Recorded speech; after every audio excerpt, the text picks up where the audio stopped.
it's been 24, 25 years of my life, right? There are so many incidents that have shaped me as a person. So you made me think what has made you this person or this Oshank of today, and why do you actually want to do an MBA? What have your achievements been? And that was one part which I really liked.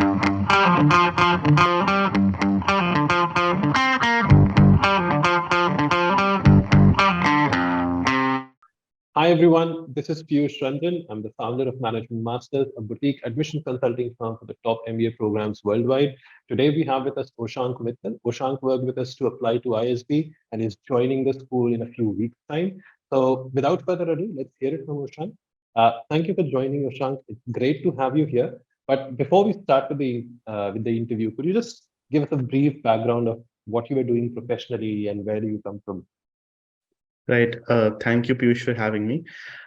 So I'm a guy from Delhi NCR. I'm a chartered accountant by profession, and currently I'm working with KPMG as a manager.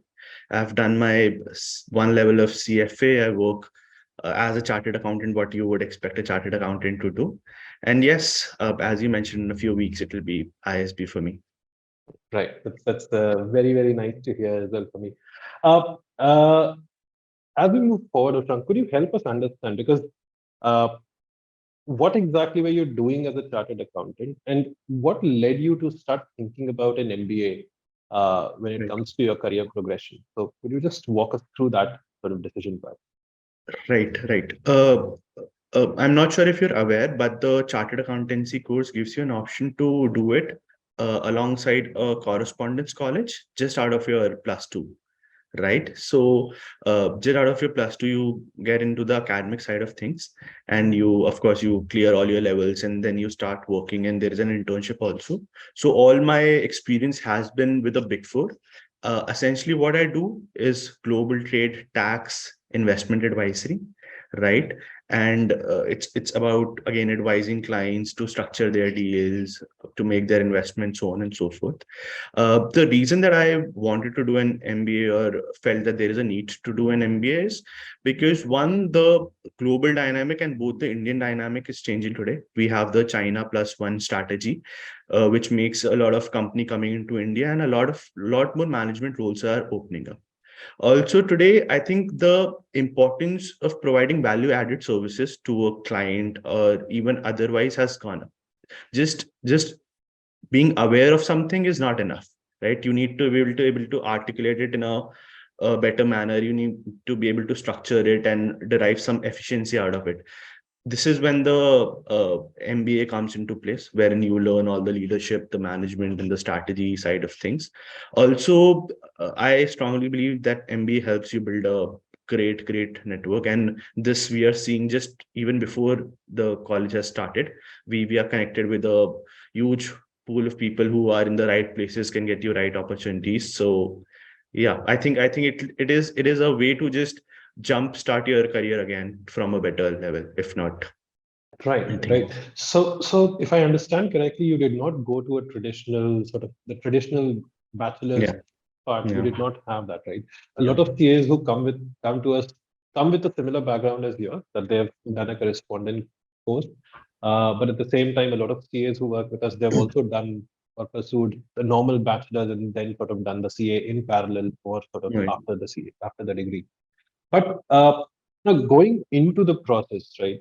Did you have any apprehensions coming from such a background regarding your profile, regarding your chances of sort of being successful at the admission process? Because you came from a very sort of niche area. Yeah. Did you have any Right. apprehensions about anything at all in your profile? Right. So I did, because one, there is this general sense, and you realize this while working also, that having a regular college is something which is preferred because it's supposed to have developed your personality, be open to people, so on and so forth. The second thing is that at this stage, not a lot of people, already being a CA, already done a professional course, do an MBA, and then again MBA, a CA from an ICI institute is not globally recognized. It's an Indian act which is set up in India. So how much value does it add while applying to global B schools?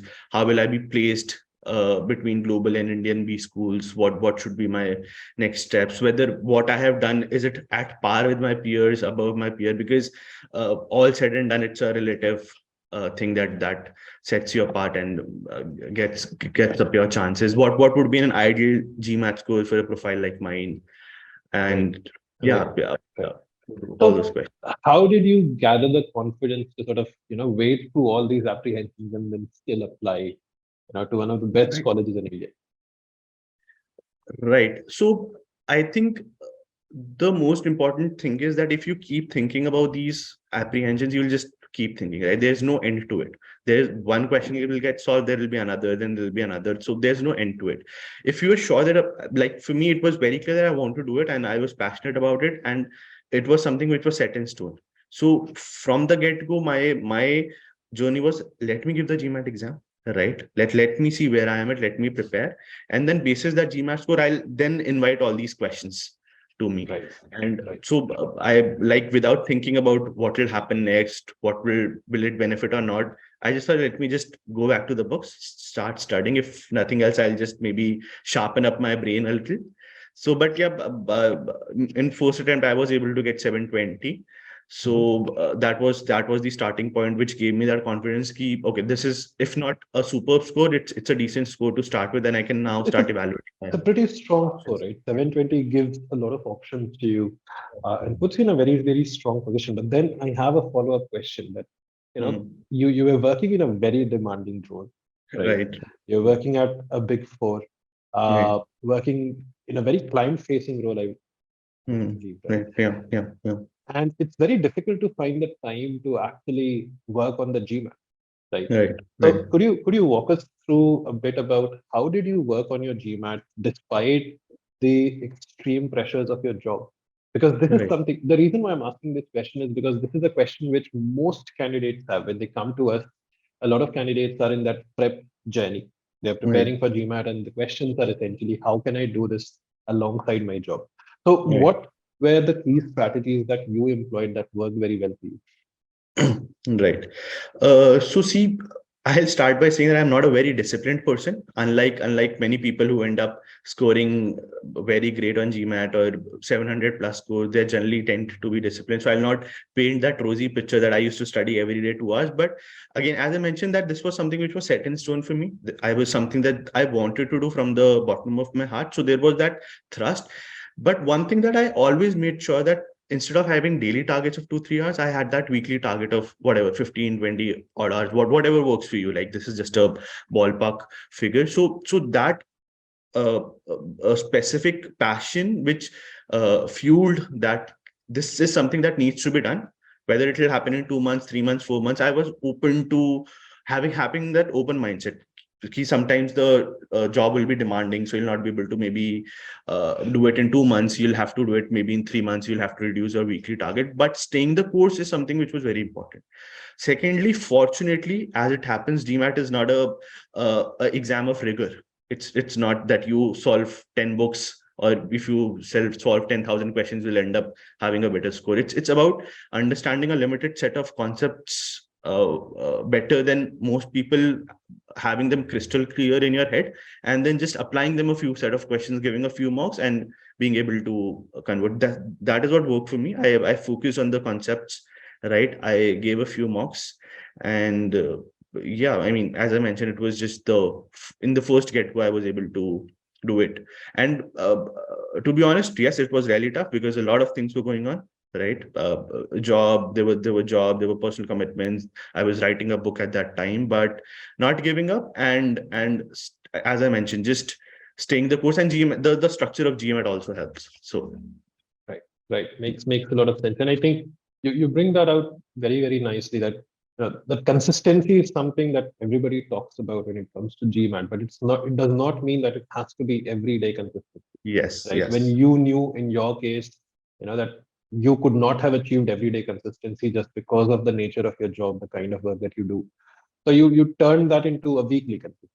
Right? This yes, is something that you would want to achieve every week. And that's something I think that's a brilliant way of going about it and sort of tweaking the process to make it your own, right? yes. Now coming to the B school selection part, could you help us understand like one, obviously, why did you choose to apply to ISB? And are there any other schools that you applied to, or what was your thought process when you started thinking about which schools you would want to apply to? Right, right. So right of the GMAT, I had all these questions, and that is when you came into picture. I had a very brief conversation with you, and I think the one insight that I got from that conversation was that you may need to make a decision, right? You cannot just be applying to 1,000 schools, 5 or 20 schools without an aim or objective in mind. You need to decide whether you want to stay in India, be outside India.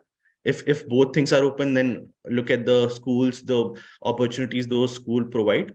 And if you want to stay in India, then again look at the schools that are in India and how they serve you. So that was a good starting point for me, that it's very important to have that clarity of thought. So I spoke to a lot of people who have been my seniors at school, CA seniors, or in office, some seniors who have taken this MBA route. I spoke to them that what are the opportunities, what are the pros and cons of doing an MBA from abroad and doing it from India.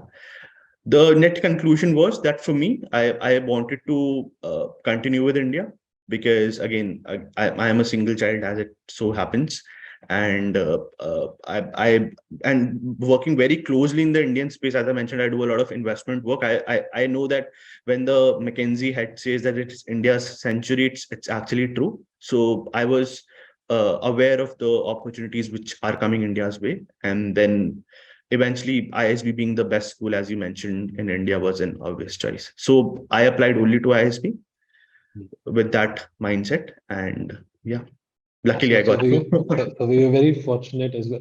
It was a lot of work, obviously, but Yeah. it's great to hear that you only applied to ISB and you got through Yeah. what you wanted. Now, could you talk us through about your application journey and how exactly did you go about your applications? How did you approach the essays? And any insights or advice that you would want to share with future candidates of how should they approach the applications or the essays for the B school?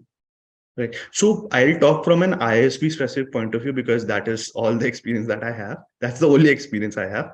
Uh, the way I would divide it is that there are two things, uh, things that are in your control, things that are not in your control, right? Your GMAT score, your 10th marks, 12th marks, what you've done in the past, the things that you've participated in are something that that effectively are in the past, something which cannot be controlled now, right? You need to just simply mention them.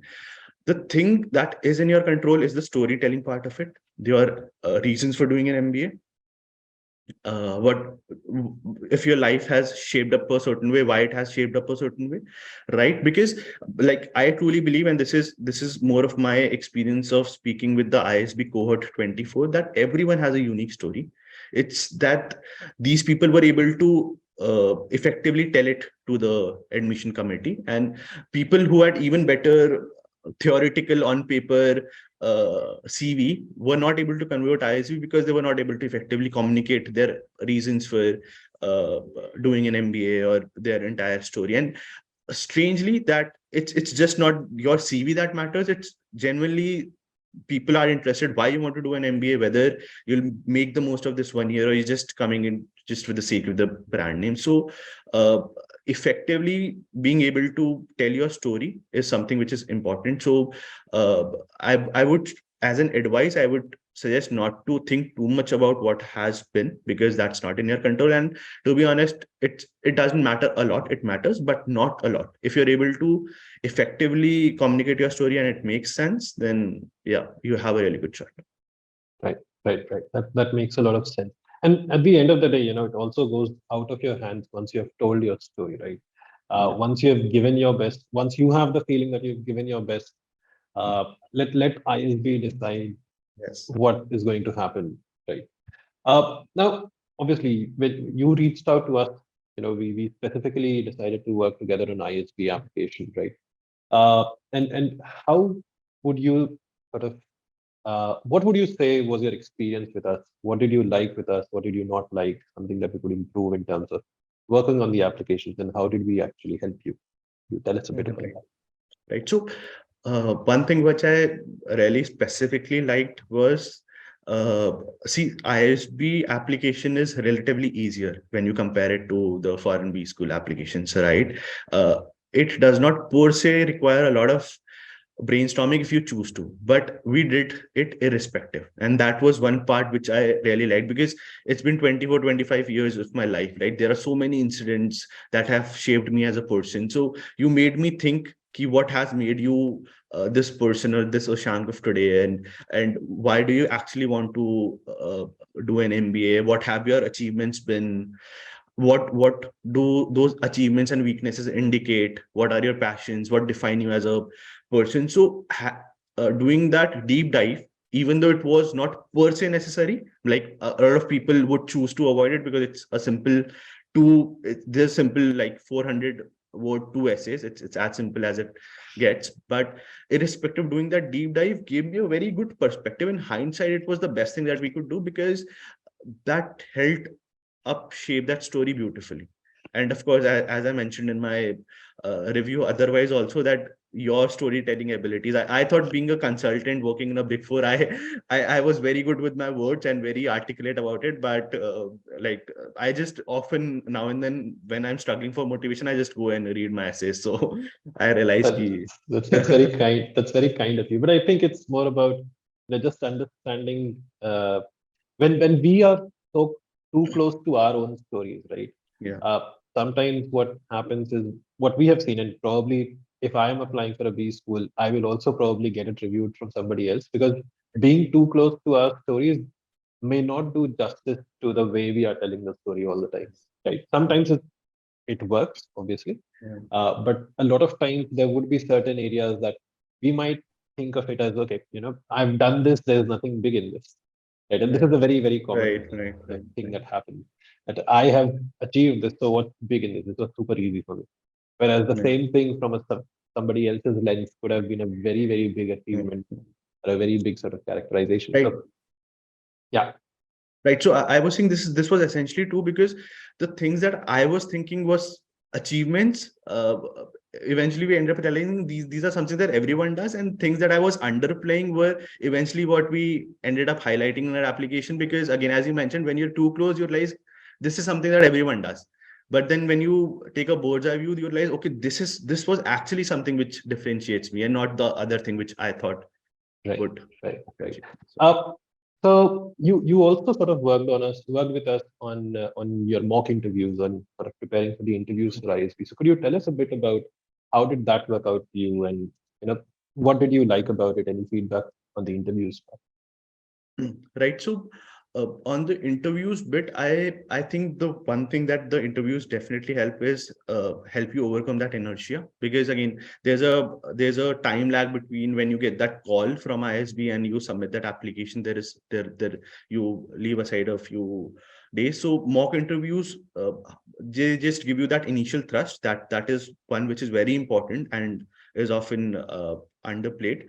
And the second thing is that they give you a perspective of the possible questions which could be thrown your way, right? So it gives you an opportunity of preparing, right? So again, and no one can predict what could be asked in ISP interview, irrespective of what anyone says. This was true specifically in my real interview experience also, that they might just pick up one topic, or they might just end up picking up 100 topics. No one can tell you. It might be a stress interview, it might be a relatively chill interview. No one can tell you, but the thing that you can do is be prepared, right? Be prepared with every aspect of what is written in the application, what you wrote in your story, your ability to justify it, and then structure your answers. So for me, the interview helped me with three things. One was giving me that diverse pool of questions that I could prepare from, go through my application even more thoroughly, and then structure my answers in a relatively strength, weakness, opportunity, threat format. So Right. Now, now that you're out of the process, you're joining ISB in like 2 weeks or so. What is one thing that you're really excited about joining ISB? right. I think the cohort is beautifully constructed, right? Mhm. The people from diverse background, like so much to learn from so many people. Everyone has done something. We have a person who has been a singer in Indian Idol. Then we have a really good sports player, and this is across cricket. Then we have people who have studied the US banking system exhaustively. The people who are just funny. Then there are people you can just uh, sit and be with and have those endless conversations. And uh, and again, these people, one feeling is that while we are competitive with each other, there's this feeling of pushing each other as well, right? We have already started with the case competitions and so on and so forth. So the pure learning and the ability of learning from your peers is huge. Like I cannot say much about what will happen from an ISB point of view, but the cohort itself, as I would say, is beautifully constructed. Every Right. person has something to add. Which campus are you joining, if you could remind me? Hyderabad. I'm You're in joining Hyderabad. Hyderabad. But I want to throw this question out there because a lot of people, when they start thinking about ISP, right, they are confused about, the Hyderabad campus is better or the Mohali campus is better. And I would not say what ISB says or what my opinion is, but I would want to understand from your perspective now that you've seen Hyderabad the Hyderabad cohort, and you've probably also interacted with the Mohali Yeah, cohort, yeah. right? So what is your feeling regarding this particular question? Which campus should people choose, or should they even worry about campuses at all? Right. So, one, you should definitely not worry about campuses. My reason of choosing Hyderabad was that as I mentioned, I've spent all my life in Delhi NCR, which is more North India. I just wanted to be away, as away from home as possible, in a manner of speaking. So, uh, there was that. Plus, I'm a guy who felt that I'm good with networking. I don't struggle speaking to people. So, a 500 or 550 batch will not overwhelm me. Right.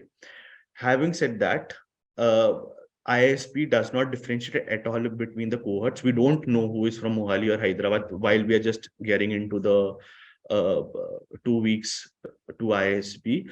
And a lot of people, Hyderabad folks, have said that they would rather have chosen Mohali had they known that it is so great, because there are advantages of the Mohali campuses, there are advantages of the Hyderabad campuses, there are cons to both the campuses as well. But so many people have chosen Mohali campus as well. So many people chose Hyderabad campus. Many people were agnostic of it, but uh, there's absolutely no difference. Rather, the placements most likely than not happen from the Mohali campus, in the sense that all the Hyderabad folks fly to the Mohali campus, and the companies come to the Mohali campus, and then the recruitment happens from there. At least that is how it's been for the last 2 years. So Right, right. Thank you so much for sharing all that, Prashant. Now, what we want to do is essentially move into the final stage of or the final section of the interview, that yeah. what we call as the rapid fire round. So, Right. a few questions, 90 questions, and very, very short answers that we expect, right? So, my first question to you is: now that you have been through the application process, what would you say is the biggest myth around MBA applications that exists? That your past matters a lot. Could you elaborate that a bit? Because I would agree with that. Right. So that your 10th, 12th, and graduation marks are a huge impact on your applications. Right. So how much would you say do they actually have an impact? 10%, 10, 15%. All right. So I think okay. So if I understand correctly, what you're saying is that they are not going to be the deciders of your Yeah. application They are phase, not the right? make or break factor. Or all right, makes sense. And I would I like to say think that GMAT is something which is in your hand, because if you're given one attempt, you Mhm. can obviously choose to give another attempt. Yeah, But of course, graduation is something which is definitely in the past. So right, yeah. right.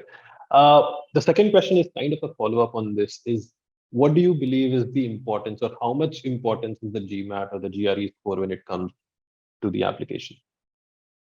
It is important because again, for a school like ISB, you should ideally target 700 plus if you are from a typical engineer or a commerce background. Unless you are those anomalies which I mentioned, you are a sports player or a national level singer or something, you should target somewhere in the range of 680, 690 plus. That would be a safe place to be in. And like, yeah, it's something which is good to have and which improves your chances better, because I've seen people who not make through at a subpar GMAT score. Right. In the entire application process, what was the most interesting aspect of the process to you? Right. Again, writing those essays, like thinking about what you have done right in your life, because again, it gives you yourself also a confidence or a reality check. And writing those essays and building out your own story was something which was like appealing to me. Right. And what was the most challenging, horrendous, horrible part of this? Right. I think bringing out your specific achievements that you've done in your job, specific impact, quantifying those impact was something which was like like brain scratching, because one, it's monotonous, it's not something you want to like do what was the exact impact, to make those Excel sheets or whatnot. So yeah, that was a little boring part for me. Right. And especially, I think it becomes also difficult when you are in a role where those specific impact numbers are not that visible. Very Right. Makes sense. One thing that you wish you knew before you started your application journey, now that you know now. uh, again, the same thing, that your past, as in your 10th 12th undergrad, don't give you an added advantage. So for in my case, I was very confident that since I have these really strong things, I'll just walk in and it'll be a cakewalk, which was not the case. So that you should be confident basis that, but your story is what matters. Your future goals, your current situation is what matters. Right. And one final piece of advice for aspirants, and maybe let me make it a bit more specific in terms of one final piece of advice for CA aspirants, Right. that you would want to give. Right. So I think one would be never give up. If you're already into the MBA journey with the application, never give up. As it's your famous quote, and this is like absolute favorite for me of all time. B school एक जाता है तो दूसरा आता है. Like just like trains. So Okay. Yeah, I remember that one. yeah, Perfect. Thank you so. because this was one which was keeping me motivated. Like you're always all time anxious. Hoga mera nahi hoga, right? Having this thought in mind that there are plenty of opportunities, there are plenty of B school. It's not just that ISB is the end of the world, right? There are IMs of the world. There is an NCI, there's Kellogg, then Tuck. What like you, and I could really end up just naming 1,000. Yeah. Right. Makes sense. Thank you so much, Oshank. It has been wonderful talking to you. It is great to Thank take your you. insight, and I wish you the best for a year of transformation at ISB. Thank you so much.